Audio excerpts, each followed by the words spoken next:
Welcome to the Authority File. I'm Bill Mickey, your host and the editorial director at Choice. My guest for this series is Paul Barrett. Paul is assistant professor at the School of English and Theatre Studies at the University of Guelph in Ontario, Canada. His research sits at the intersection of Canadian literature, critical race studies, and digital humanities. I'll be speaking with Paul about his most recent book. Called Remembering Austin Clarke, it's an edited volume of personal reflections, biographical sketches, and scholarly critiques, along with some of Clarke's own selected works, that aims to secure Clarke's position among Canada's most celebrated writers. Clarke was born in Barbados and moved to Toronto in the mid-50s. His novels began appearing in the 60s, and he continued writing well into the 2000s. He won the coveted Giller Prize in 2002 for The Polished Hoe. He was a poet, short story writer, a journalist, and taught at Duke University, the University of Texas, and Yale, establishing Black Studies programs along the way. And yet, despite the awards, prestigious faculty positions, and prolific output, the Canadian literary establishment largely sidelined him because he was Black. In his chapter in the book, Paul describes the situation this way, quote, "Despite his contributions to Canadian writing and his status as a public figure, however, his work is absent from most Canadian literary history and criticism. Indeed, the worst drinking game in Can Lit is to flip to the back of a literary history and take a drink for every Clarke, Austin entry in the index. You will be as sober as a late career Leonard Cohen," unquote. This book, Remembering Austin Clarke, published by Wilfrid Laurier University Press, aims to set the record straight, and maybe even get you drunk. In this third episode, we talk about why it was necessary for this volume to establish a place of greater respect for Austin Clarke in the Canadian literary establishment. We'll also go over some of the more difficult to reconcile characteristics of Clarke's writing, and we'll get to hear a recording from one of his readings.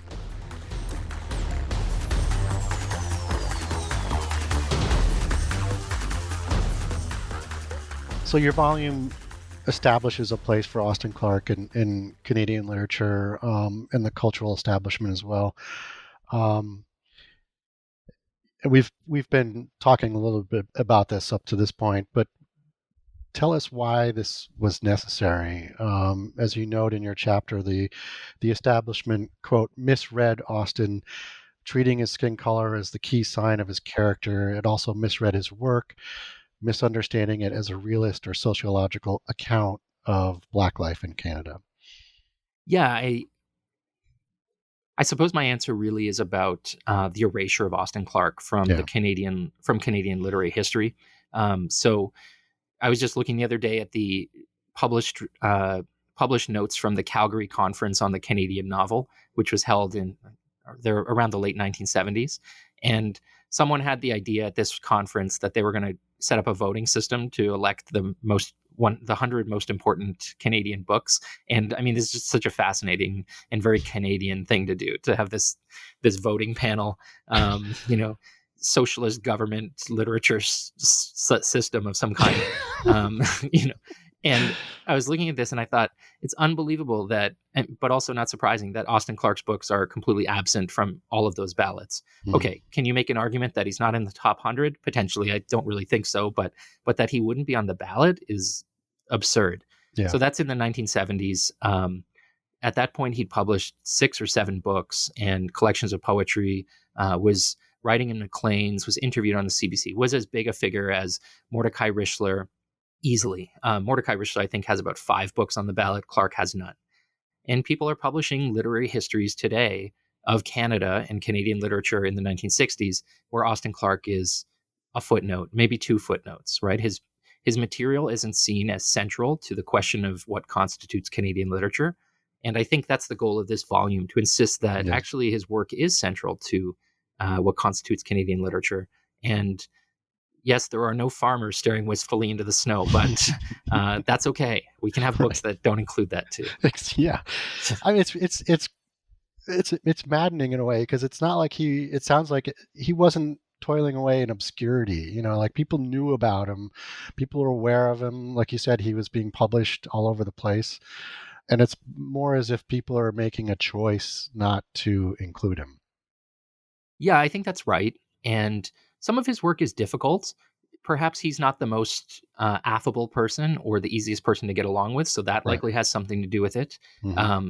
But I think it still remains inexcusable, and ought to be corrected. Yeah.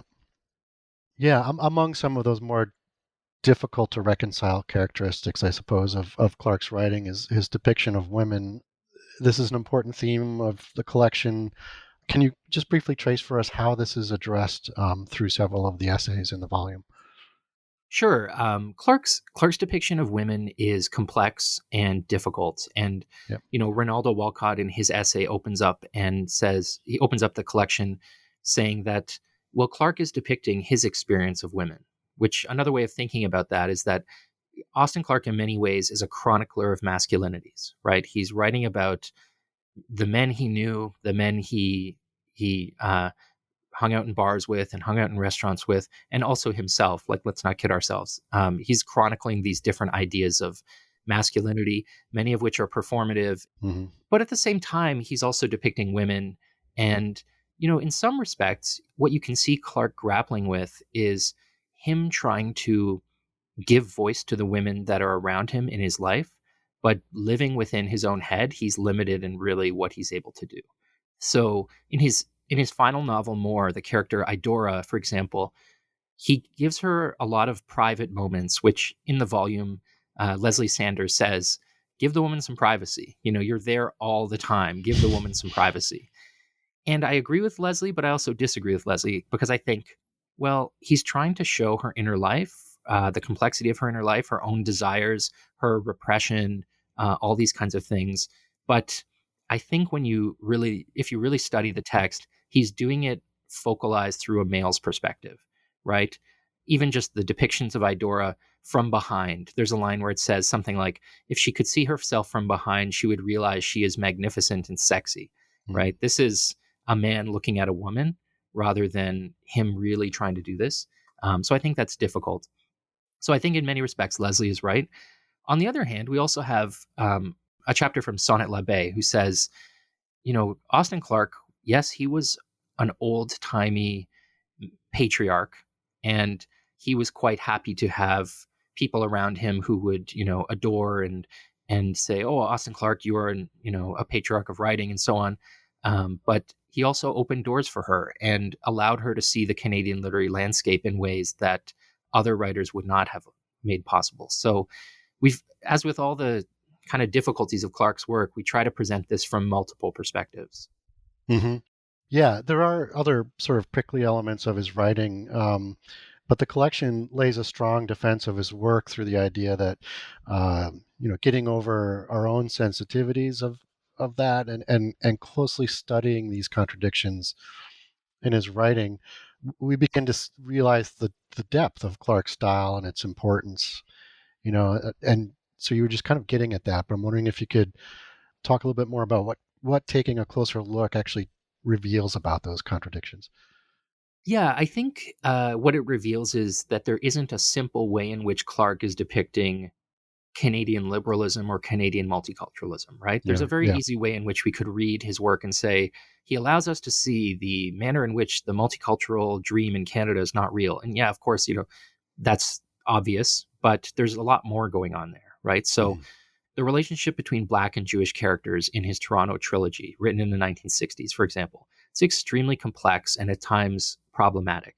Mhm. Um, but another way of thinking about it is what he's talking about really is the very difficult relations that emerge on a kind of person to person level in these ways. So he's really trying to work through those interpersonal dynamics and not just give us a glossed version of here's an idea represented as a character, and here's my critique on Canadian multiculturalism or Yeah, whatever. yeah, excellent.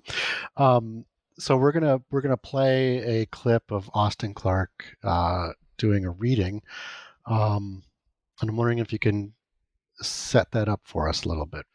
So this is the story "Doing Right," which Clarke published in the early 1980s and was working on in and around that time. And it's I like it because it's an example of Clarke's style, his humor. and the difficult humor. You'll hear people laughing at the story, but you can also sense that they're kind of like, well, should we be laughing right now? Is this funny? Who's the joke on? And Right. I think Clarke kind of enjoys that. So he's reading this at the Toronto Harbourfront, and it just gives you a sense of how great a reader he is, too. Yeah. So whilst the boy ticketing and laughing and putting his hands on people's cars, which they just wash in the car wash and bathers, I continue worrying and watching him. One night, just as we sat down to cut the cards, and before the cards deal, he come in grinning and saying, I ticket 200 motor cars today alone.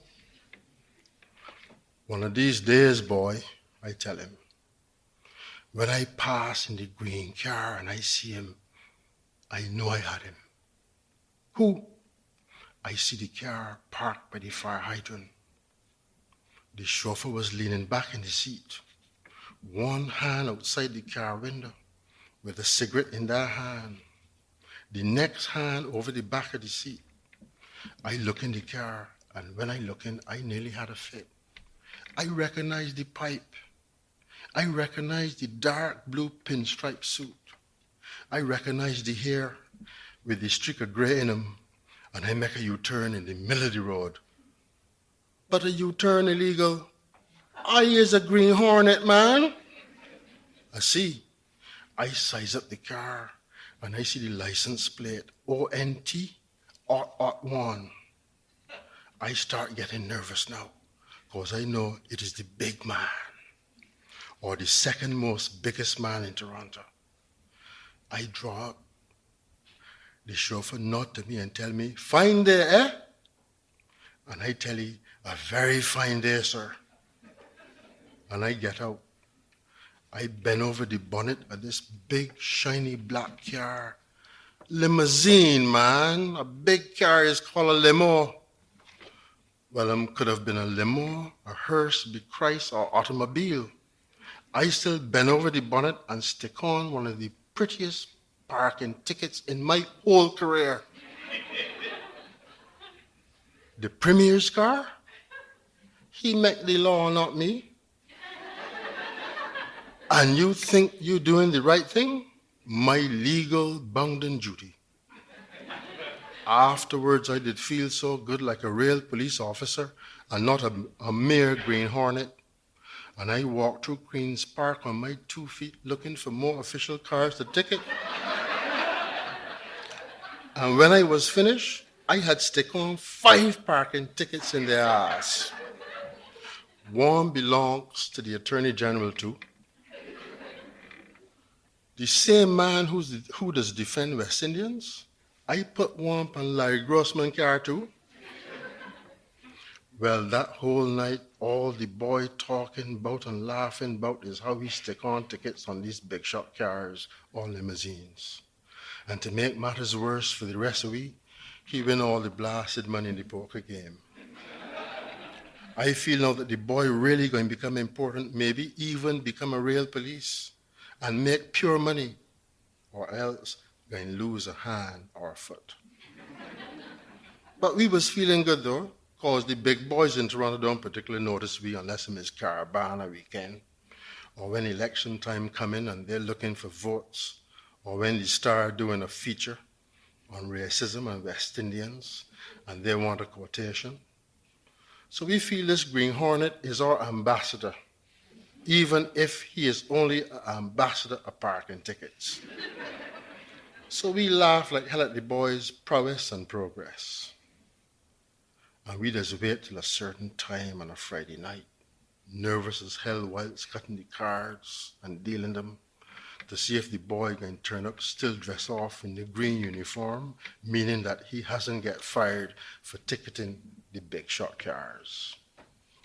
And when he does turn up dressed from head to trousers in green, we know he still have the job, and we just laugh some more. But all the time, I just be still nervous as I seeing him and watching him. Then he start losing weight. He start biting his fingers. He start wearing the green uniform not pressed and half dirty. He start calling we you people I getting frightened now cause he tell me that they take you off the Queen's Park beat. So Miss know that he up in Sinclair Oakwood and I feel he going to put a ticket on the wrong motor car, meaning a West Indian car. And at least one handbrake or one foot. And if the particular motor car belong to Jamaican, not even the ones that have locks and that's where the wool times make out of black, green, and red, I know I'm going to be both foots and both hands.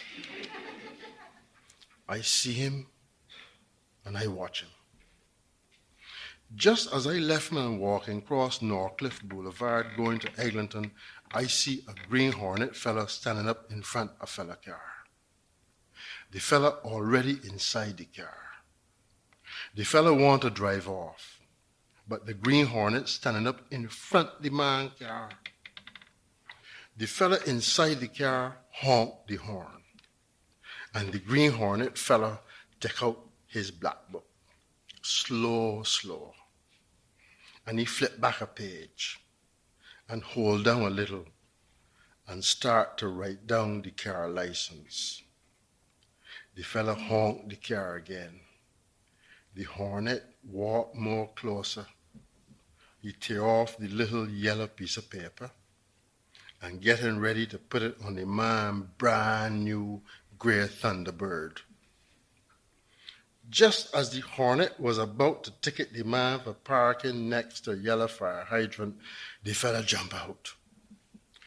A Japanese samurai wrestler with a look like a twig beside him. Pure muscle, pure avoirdupois, pure latissimus dorsi. Shoes shining bright, white shirt, striped tie, a three-piece gray suit, hair slicked back and long, gold on 2 fingers on each hand, gold on left wrist, more gold on right wrist. The Hornet paralyzed now. A rigor mortis affair turned the whole uniform and the man inside the uniform to pure starch, or like how a pair of pajamas just look when you left them out on the line in the dead of winter. God damn, the man said. You parked wrong, the Hornet said. Who say I parked wrong? You park illegal. Who goddamn say I park illegal? Look at the sign. Which goddamn sign? The sign that say no parking between 4 and 6 and no stopping any time. You not only park, but you stop. You stationary, therefore. The Indian Green Hornet man's voice get high and shaky. You have therefore parked. I'm gonna give you 2 seconds, nigger, to take the goddamn ticket off my car, motherfucker. What you call me? I am no damn nigger. I am Indian, legal immigrant. I just doing my job for the city of Toronto in metropolitan Toronto. You are a blasted American Negro. Well, multiculturalism gone out the window now. All the pamphlets and the television commercials that show people of all colors laughing together and saying, we is Canadians. All them advertisements in Saturday Night and Maclean's, all them speeches that ministers up in Ottawa make concerning the different cultures that make up this great unified country of ours. All that lick up now and gone through the others. One time, bam! All right, that was amazing. I love that reading. Yeah. So, what was the narrator so nervous about? Do you suppose? I mean, it sounded like he was concerned for the fellow in the beginning. You know, there seemed to be 2 halves to the clip. In the first half, you know, he's sort of worried about his poker partner, perhaps being too earnest in his job and getting in trouble for it. Yeah, I think that's it. And there's a kind of interesting blend of admiration and worry, Yeah, because on the one hand, the guys put the ticket on the premier's car, and that's a way of him saying, hey, I know I'm supposed to not ticket you because you're the rich, powerful white people, but you know what? I'm going to do it. And, he starts to become, as the narrator says, he was like an ambassador for us, and we're like a little bit proud, but at the same time start to get worried. And then in the second clip, you have a Green Hornet who gets in trouble from this American guy who shows up in his Thunderbird and looks, beautiful suit and so on. So I think, there's this awareness of like the danger that the Green Hornet is under. And, Clarke's writing is interesting. He maps the city so well. You could trace, I'm very close to part of the city that he's describing. You could trace exactly where that person goes. You can map it out and say, this is exactly where this guy has gone. But as his characters move through the city, there's this underlying fear that at any moment they're going to be attacked, or that violence is just around the corner for them. Right. But at the very end, you're suddenly, he sort of leaves all of that behind and turns it into this indictment of sort of the state of actual multiculturalism in Canada. Right. Yeah. Which is, people fighting and, struggling over resources and getting in each other's faces. And, it doesn't live up. Yeah. It's nothing like the propaganda that the government puts out. Yeah. You got it. Yeah. Yeah. Yeah. That's interesting. Yeah. And what I like about that clip too is it's funny. There's a way in which, Canadians are we're not known for our sense of humor. So we treat these things very earnestly. And, there's a way in which you could read Clarke in a very kind of like serious and stoic way, but he's also laughing at the situation, right? One of his collections is 9 Men Who Laughed, and he thinks about that laughter very critically. What is it that makes somebody laugh in response to the conditions of racism or the lie of multiculturalism? And what does that laugh enable people to do to survive and to improvise and to, against all the odds, make the place their own in a strange sort of way? Yeah. Well, even in that clip, he mentions how the guys kind of laugh, describes them laughing. I don't think they're not making fun of them necessarily, but they're sort of laughing because it's sort of this joyful thing. And as you mentioned earlier, sort of their pride and sort of his work, I guess, and they're happy for him. Yeah, I think they're happy for him, but they're also like, well, he won all the poker money, so it's kind of annoying. Right. True. So there's that. Yeah. And the narrator is an interesting figure, right? The narrator's telling us this story, and will sometimes shift into nation language or into, so-called proper English.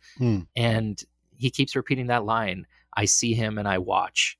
And, you get the sense he knows what's coming, right? Somebody like this who is tormented by, in a part that's not in the story, who's tormented by his inability to become a police officer, always staying at the status of Green Hornet, which is really about being tormented by the barriers that the society puts up that prevent progression.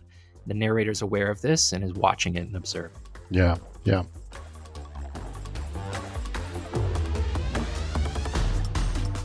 You just heard from Paul Barrett. Paul is assistant professor at the School of English and Theatre Studies at the University of Guelph in Ontario, Canada. Paul's most recent book is called Remembering Austin Clarke. It's a volume of contributed essays about the Canadian writer, and the book, published by Wilfrid Laurier University Press, also features selected works by Clarke. Wilfrid Laurier University Press is a sponsor of this series. Join us next week for our final episode of this series when we discuss, among other topics, some of the ways the Canadian literary community has changed for the better in its support for writers of color. It's a much more diverse is a kind of diluted word, but it is a more diverse literary landscape where writers from a range of places or writing about a range of topics are now read within the Canadian canon. And I think, the old conceptions of what a Canadian writer looks like, who Canadian writers are, or what they write about, these have really changed in recent years. But the one thing I would say is that this change has come with a little bit of forgetting, where older writers are often neglected. If you like what you hear, rate us or give us a review on your podcast platform of choice. And if there's a topic you'd like us to cover, drop me a line. I'm at bmickey@ala-choice.org.